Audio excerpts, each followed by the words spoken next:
Il jette, si, parce que l'eau clapote.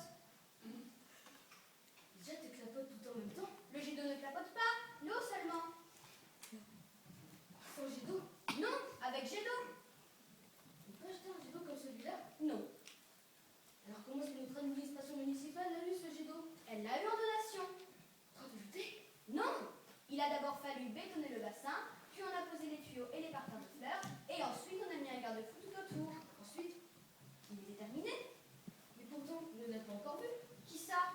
Le jet d'eau, proprement dit. Non, c'est seulement quand on a ouvert le robinet à eau que le jet d'eau a sauté en l'air. Voyons, c'est une loi de la nature. Lorsqu'on ouvre un robinet à eau, l'eau saute toujours en l'air. Non, dans notre cuisine à la maison, quand on ouvre le robinet à eau, l'eau saute toujours en bas. Une cuisine et la place de la mairie, ça fait deux. Mais un jet d'eau, ça n'a rien d'utile. Il n'a aucune utilité. Et alors pourquoi construit-on des jets d'eau? Seulement pour le décor, pour qu'on le regarde. Pour qui? Pour les habitants de notre ville. Depuis combien de temps est-ce qu'il existe le jet d'eau? Depuis 1860, je crois. Ça fait donc presque 100 ans. Alors tous les vieux fécampois poil l'ont déjà vu. C'est une question de goût. Ce qui est beau, ça peut se regarder 2 voire même 3 fois. 2 à 3 fois, oui. Et les vieux fécampois qui habitent l'est de la mairie, ils doivent déjà l'avoir vu jusqu'à plus soif. Il n'a pas été uniquement fait pour les fécampois, mais essentiellement pour les étrangers. Ah non, les étrangers ne viennent pas chez moi fécamp pour l'eau, mais pour la bénédictine. Ça, c'est vrai. Aucun étranger ne m'a encore jamais demandé: dites, où est-ce qu'on peut trouver de l'eau ici? Tous m'ont demandé: où est-ce qu'il est le palais de la bénédictine? Bien sûr que personne ne vient à Fécamp pour l'eau, et personne n'ira boire l'eau du grand bassin. Mais alors pourquoi est-ce qu'ils ont mis une clôture en fer autour? Pour qu'on ne soit pas mouillé, au cas où l'on s'approcherait trop près du jet d'eau. Mais en hiver?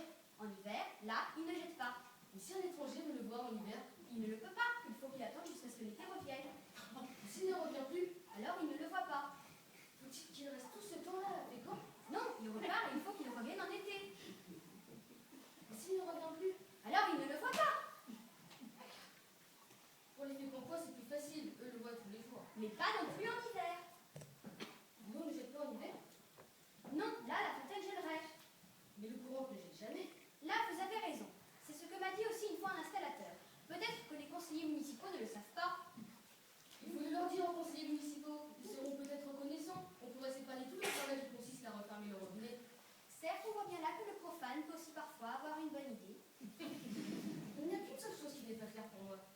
Le jet jette l'eau en l'air, puis l'eau retombe dans la cuvette et ressort par le tuyau d'évacuation. Parfaitement clair. L'évacuation est plus importante que le jet d'eau proprement dit.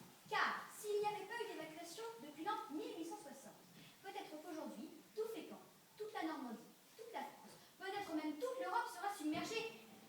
Quelle catastrophe gigantesque ce serait aujourd'hui si quelqu'un par espièglerie tentait de boucher le tuyau d'évacuation.